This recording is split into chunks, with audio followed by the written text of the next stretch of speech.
Namaste and welcome to the audience in this brand new episode of our program Guest in Town, Atithi Devo Bhava. It's me, Rohan Srastra, and today we are not going to discuss on the political or economic status, political scenario of the country, but beside that, we are going to focus on the veganism philosophy. What is it all about? We are going to talk about same. For this, we have in our studio Nikki Botha, and she is the animal rights activist, and she is from South Africa. Let me welcome her. Welcome, ma'am. Welcome to Nepal. Welcome to Himalaya Television. Oh, thank you so much for having me. It is lovely being here. Veganism. Yes. This is a bit, I don't say it's quite, but it's a bit new concept to Nepal. We know about vegetarians, lots of people know about non-vegetarians, but vegan, it's a bit new to most of the people. Tell us something about this.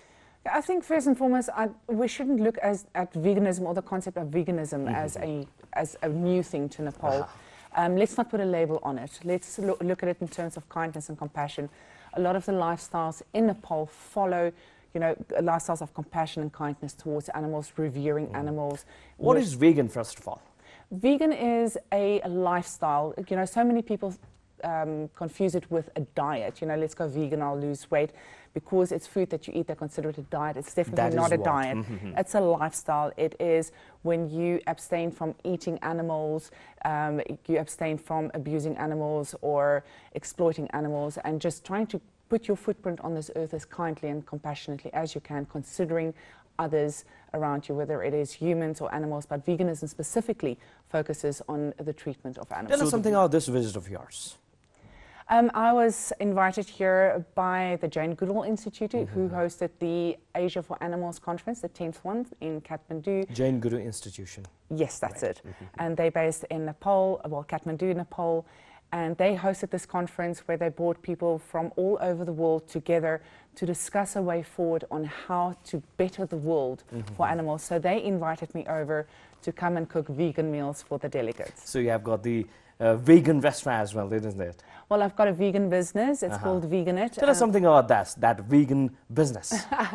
I try and spread vegan love. I think that is the very philosophy of Veganit, is just sharing the vegan love, and through food, convincing people to live a more compassionate and kind lifestyle and to consider animals.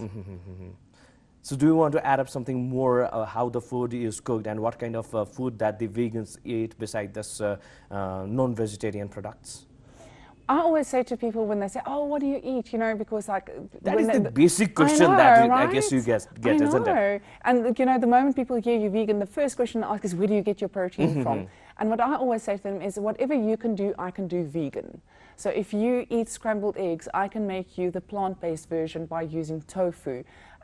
If you like to eat steak or animal flesh, I can make the plant-based version with gluten flour. So anything you can do, I can do vegan, and we don't have to sacrifice on taste, nutrition, or texture. And at the end of the day, it is so much healthier, not only for you, but also for the environment. And I'm not just talking about health-wise. In what way? Well, it's healthier for your body, it's healthier for your spiritual well-being, and it's also healthier for your psychological well-being.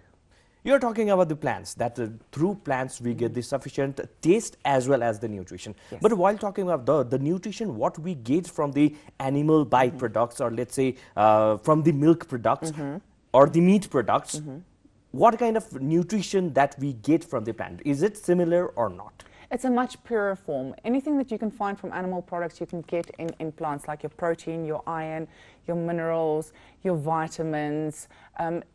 The earth provides for you. You can find absolutely everything in plants, and the nutrients in plants are far purer than the nutrients that you will find in animal products, and your body also processes it far more easily than it does meat. Your body actually battles to break down meat. And when you talk about milk, there's this whole myth around milk where we need to drink milk for strong bones and teeth because of the calcium. And again, that is a myth, because milk is an acidifying product, so it acidifies your pH-D. And calcium neutralizes the acidity in your pH-D. So what happens is the calcium that's supposed to be staying in your bones then gets extracted to neutralize your pH-D, and that then the calcium gets released through your urine, then leaving you with a calcium deficit. So there have been studies done about the link between milk or dairy products and osteoporosis, and they found that in countries which consume a lot of dairy products, there's a higher amount of osteoporosis, and that's how the link was made. So milk isn't just, it's not a good product for you. You know, milk is designed for a cow or a pig or what have you. So what motivated you to become vegan? I became vegan for the animals, but people go vegan for various reasons. Veganism is the #1 savior of the planet. You know, we're sitting with greenhouse gases and all these environmental problems. So I had to consider the environment as well. If I want to leave a world behind for other people to continue living in, then I had to take action. So that's the #1 thing. #2 is your health. So vegans don't eat and consume anything that comes from an animal. Animal products actually make us sick. How difficult is it to adopt this kind of life? This is one of the things that amazes me the most, is that people say, oh, it's so difficult to going vegan. It's not. It's just we have been conditioned for years and years and years to consume certain products and to eat a certain way. So by the time that we need to make change, we go, uh-oh, this is going to be too difficult. It really isn't. You know, you can walk into any shop, there's nuts, there's rice, there's pasta, there's the most beautiful fruit, most beautiful vegetables. You can make so much food from all these amazing products. There really is no need to drink milk and eat meat or eat eggs, because all the plant-based products are readily available in any shop that you go into. What might be the substitute for egg? Tofu. You know, egg is protein. We eat egg for protein. You can get your protein in nuts, in beans, in lentils, in tofu. You know, vegans like to make egg dishes from tofu because it's got the same consistency. You know, if you mix tofu, like tofu scramble mimics scrambled egg. If you blend tofu, you can make a tofu omelette, which mimics an egg omelette. Your experience with this AFA, yes. Asia for Animals, isn't yes. it? Tell us something about this. Oh man, it was one of the top experiences in my life. You know, I'm happy to be back in Nepal. I've fallen in love with the Nepalese back people. in Nepal, it's been that before as well. Yes. You came to know. Yes. When did you come to Nepal last time? I was here in 2014 for the Garimai festival. So my first introduction to Nepal wasn't very positive. It was like I couldn't get out of Nepal fast enough. And this time when I got back, I could actually just enjoy Nepal for what it is. And I've met the most beautiful, most incredible people, and I found that the perception that I had of Nepal before versus the perception that I have now is completely different. The Nepalese people are so gentle, so beautiful, so humble, and I'm really going to be sad to go home. And as I said, this AFA conference for me, this experience has just been way up there as one of the top experiences of my life. I guess the theme of this year's conference was changing human behavior, isn't it? That's it. Can you please highlight something on this changing human behavior? I think that we as humans need to change our behavior towards animals, because the moment we change our behavior towards animals, we also change our behavior towards each other. As an example, this is something again that I would tell people: how do you expect me to respect you if I can't respect a life form this big? If I can't respect a mouse, how do you expect me to respect you? So if we change our behavior towards animals and we are more kind and compassionate towards animals and we consider them, you will see that there's an automatic change. You don't even have to work on it. It's an automatic change that we change our behavior towards each other. So cruelty towards animals is directly linked towards cruelty towards humans, towards each other. Don't you think that the plants also has got that life, that kind of, right to grow? That's a very good point that you brought up. Vegans so often get the questions, oh yeah, no, but the plants also have life. What we have to look at is plants that have a spinal system, they don't have a central nervous system, and they don't have a brain. They react differently physiologically than they do to animals. Let's go strawberry picking, let's go apple picking, and I want to hear the apple scream. You know, when we slit the throat of a cow, or the throat of a pig or any other animal, there's fear and anxiety, and we can actually see and hear and smell and taste the pain. So, you know, people who say to me, oh, but you know, how can you say that it's okay to kill animals but not plants, because plants have feelings Plants too. is also the living They don't being, have a right. central, they are living beings, and they, you know, they provide us with a lot of nutrition, they provide us with life, but they don't have a central nervous system the same way animals do, which means that they can process pain the way that we do, you know what I mean? So they don't have the central nervous system, and they don't have the sort of intellectual capacity, that the brain capacity that animals do, that they know, I'm in fear for my life, I want to live, I don't want to be killed. So what about the disbalance in the ecosystem? Well, nature will always balance itself out. You know, we as humans are so arrogant that we think that we can control nature. We can do just whatever we want, and then later on we'll find a problem. You know, if there wouldn't be an influx of cows if it wasn't for us who interfered. We are sitting with this imbalance in the environment because we as humans started interfering. If we just lived in harmony with the nature, nature will balance itself out. So while talking about this changing human behavior, how difficult is it to change the human behavior? We as humans don't deal well with change. You know, if we are used to living our life a certain way for X amount of time, the moment change comes in, we are resistant towards it. So when you're trying to teach someone to change their behavior towards animals and towards environment and towards nature, it all depends on how you approach it. You know, a lot of us we go angry, don't kill the animals, right. save the environment, blah, blah, blah. But at the Animal rights, exactly. animal rights. What we are trying to teach people is compassion. You know, the rah, rah, rah, rah, rah doesn't show compassion. It's a conflicting message. We are saying, you be kind to animals.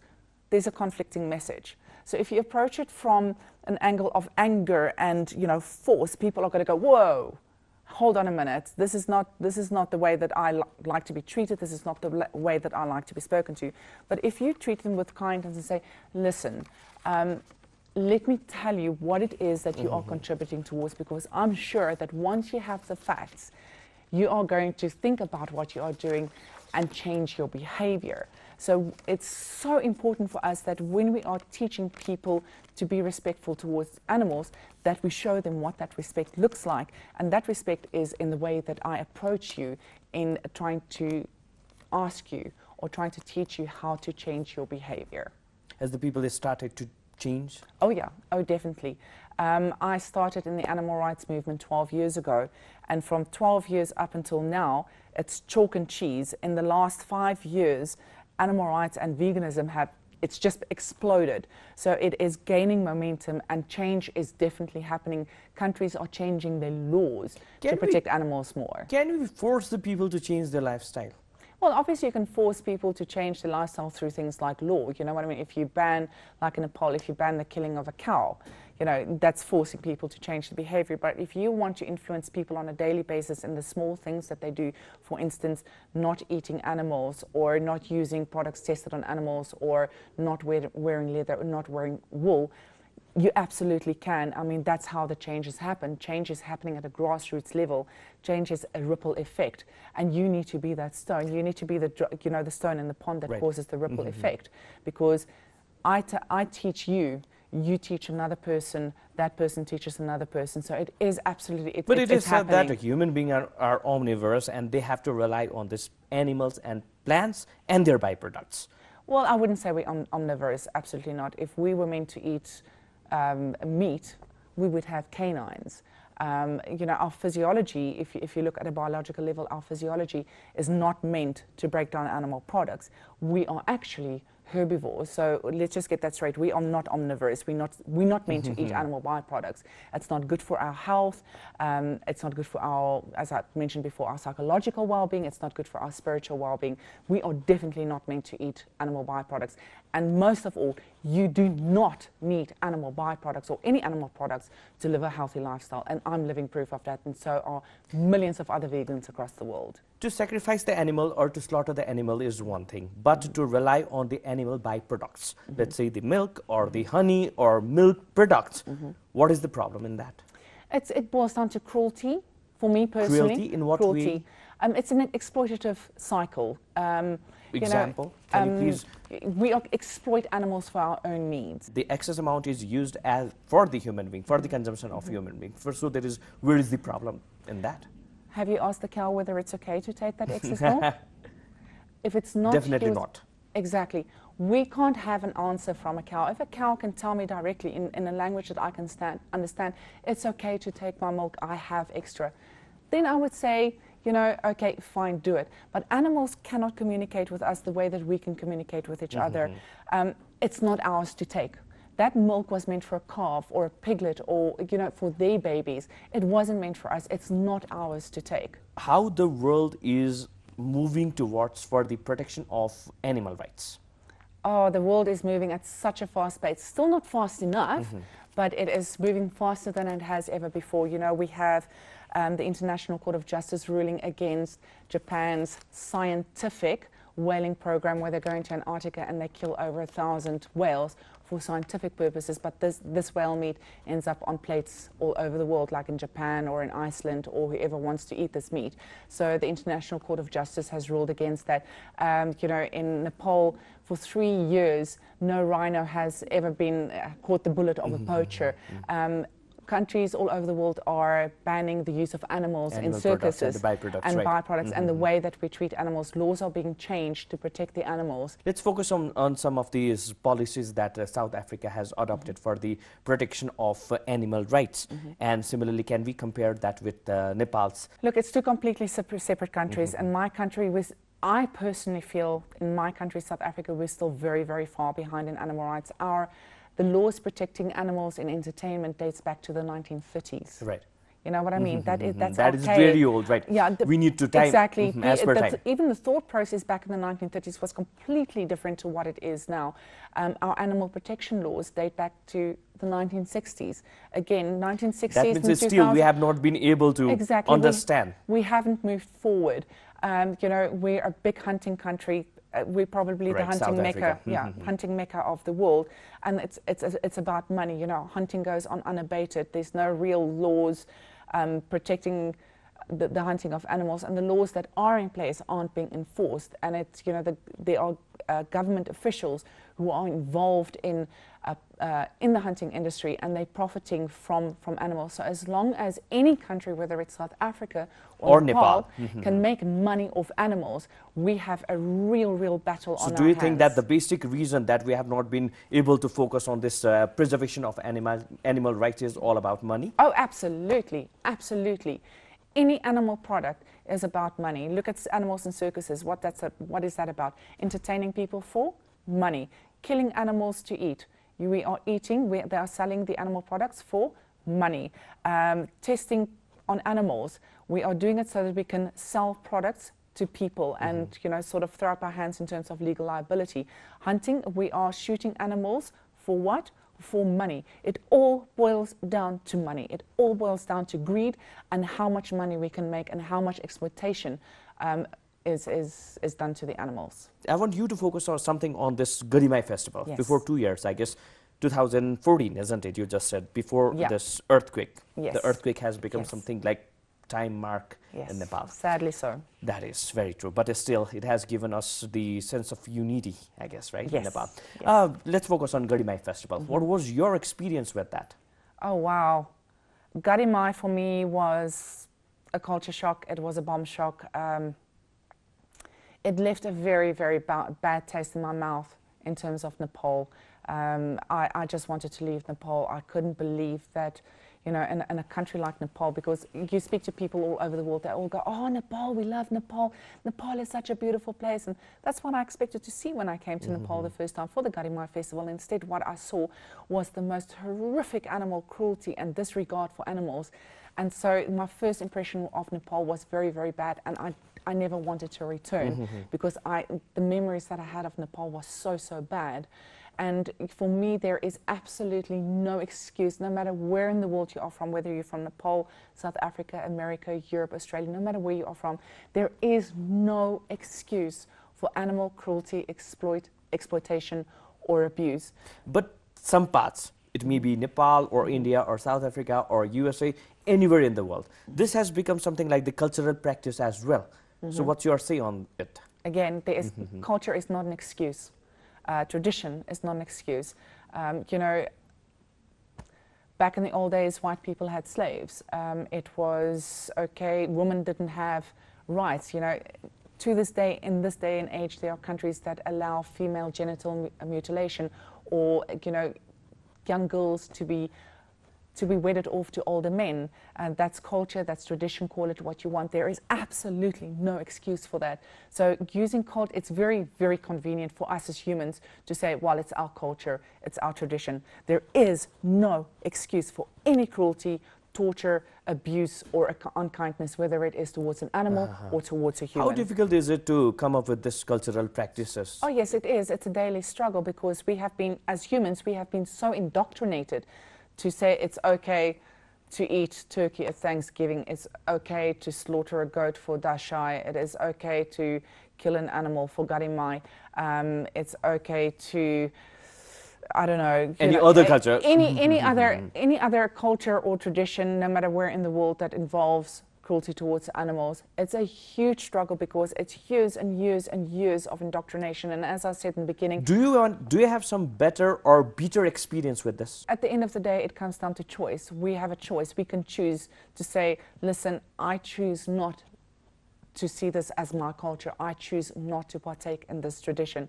And that's a personal choice that I make. At Thanksgiving, fine, I'm not American, but at Thanksgiving, had I been American, I would say, I choose not to slaughter and eat a turkey, regardless whether it's tradition or my culture. How do you want to motivate the people to shift towards to adopt the life of vegan? The first thing that I would like to say is consider your actions towards others.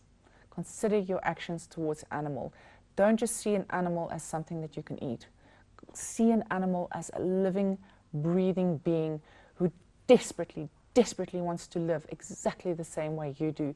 And once you make that connection, it becomes easier to, once you put your fork in your steak and go, you know what, this animal wanted to live, this is not something that I want to do. Because what you have to remember is an animal gave his or her life for you to eat. In other words, it's a product of violence. You are putting a product of violence into your body, and the moment you make that connection, that is when your perception starts to change. Don't you think that the vegan food is a bit expensive than the ordinary one? You eat apples every day, you eat potatoes, Right. you eat spinach. Tell me what other fruit and vegetables you eat. You want to tell me that's expensive? It is not that expensive. It is a bit expensive. Do you think that the ordinary household or who has got the lower income level can afford this kind of I actually foods? think that it is cheaper for a lower income house to live a vegan lifestyle. Veganism can be expensive, make no mistake, because you have your specialty products like, people make cashew cheese, and they make, Right. nutritional yeast and miso and all these products. So that is not necessary. That is not necessary. You can get all your nutrition from your vegetables, your fruit, your legumes. Example, the cheap vegetables, or let's say which the ordinary people can afford. Broccoli, rice. That's Broccoli vegan. is a bit expensive in Is the it past. expensive over here? It Back in is, my it country, is. I don't know the prices over here, but your streets are lined with the most beautiful fruit and vegetables, and it's all organic, which makes it so much healthier. Even rice is vegan, lentils is vegan, so you can eat that. It really isn't that expensive. And back in Africa, in my country, meat, well, traditionally back in the old days, before the West sort of brainwashed everybody into thinking that you should have meat and animal products every single day, animals were revered as currency. So, they didn't just slaughter an animal every day to eat. They would slaughter an animal on special occasions, but only on special occasions like a wedding or a big celebration, because animals were just too valuable to just kill just for eating. So they would eat a lot of plants and rice and lentils and wheat and corn and stuff like that. So it is actually less expensive to be a vegan than it is to eat your meat products. Once again, I am asking, how difficult is it to live this kind of life? Because if you go to the market, then most of the product is milk-based product, milk-bite product, similarly the meat-based product. Besides this, if we talk about the cosmetic products, then it is also tested on the animals. So do you think that we can remain aloof from all these kind of things? It depends again where you are in the world. For instance, In Nepal, I don't know how, the products over here, if there are any products available that aren't tested on animals. But in countries like, the only reference that I have at this point is my own country, just to make an example. We have products that are specifically what they call beauty without cruelty or cruelty-free products that aren't tested on animals and don't have animals products in it. But at the end of the day, it is so easy. You just need to be willing and able to get out of your comfort zone and say, you know what, after 30, 40, 50, or even 10 or 20 years of certain lifestyle and being indoctrinated, I'm used to eating meat and animal products every single day, that I can cut it out, and it is easy. You talk about leather bags, there's cotton. You don't have to wear wool. We can send a man to the moon. You want to tell me we can't make synthetic wool? Come on, come on. At last, do you want to share some of the recipe that an individual can try in their kitchen? Yes, I will tell you my favorite easy. I believe in easy recipes. I'm a chef. I don't like complicated in the kitchen. I want simple is always more, because it helps with the individual flavors. You don't want your flavors to get lost. And one of my favorite snacks, this is my go-to snack, and I eat it every single day, is I take broccoli, I break it off in florets, put it in a bowl, some sesame oil, some garlic, some salt, some lemon juice, toss it around, put it in the oven on about 200 degrees Celsius for 15 to 20 minutes, take it out, and then I make a cashew cream. I put some cashews in it, blend it with lemon juice and salt and a little bit of water into a paste, and then I dip and I eat it like that. It's simple, it's nutritious, and it is so less yummy. time-consuming and yummy as well, isn't it? Yeah. Besides that, if anyone wanted to get the taste of meat or let's say egg, then how can they try? You guys got kala namak. What I use to mimic egg taste in my products is I use kala namak, the black Indian salt, which has that sulfuric taste. Black pepper, I guess. Yes, and that gives it that sulfuric taste, that eggy taste. So, blend some tofu with some kala namak in it, and you've got an eggy taste. Meat, smoked paprika. There's your cheese. You can use miso and onion powder, and there's a whole bunch of flavors that you can put together to mimic your normal product. So veganism, really, you don't have to sacrifice texture, you don't have to sacrifice taste, and you definitely don't have to sacrifice your health. Who motivated you to become the vegan chef? Any person specific? No person specific, but it was Sea Shepherd. Sea Shepherd taught me, I was on one of their boats. We do What is the Sea Shepherd is all about? Sea Shepherd is a direct action conservation society. We preserve the oceans. We fight for those living in the oceans, because at the end of the day, if the oceans die, we die, because most of our oxygen comes from the ocean. Right. And if we create the ocean as a dead zone, that's 75% of our planet that's gone. That means we are gone. So I was on one of their boats, and I happened to start cooking for the people, and I'm like, wow, I really like this. This is what I want to do for the rest of my life. And I realized in able to convince people, the easiest way to convince people to give up animal products is to give them a good meal. And they go, wow, I didn't know that veganism was as good, because I thought you only eat cardboard and lick a carrot as a treat. And nothing could be further from the truth. Well, thank you so much for your time and such a valuable, such a wonderful experience, opinion of yours. Oh, my gratitude to you. Thank you so much for having me here, and it has been an absolute pleasure speaking with you. Thank you so much. Thank you. Thanks to you as well, the audience, for your time. Please do stay with us for more news and entertainment packages. Keep watching Himalaya Television. Namaste.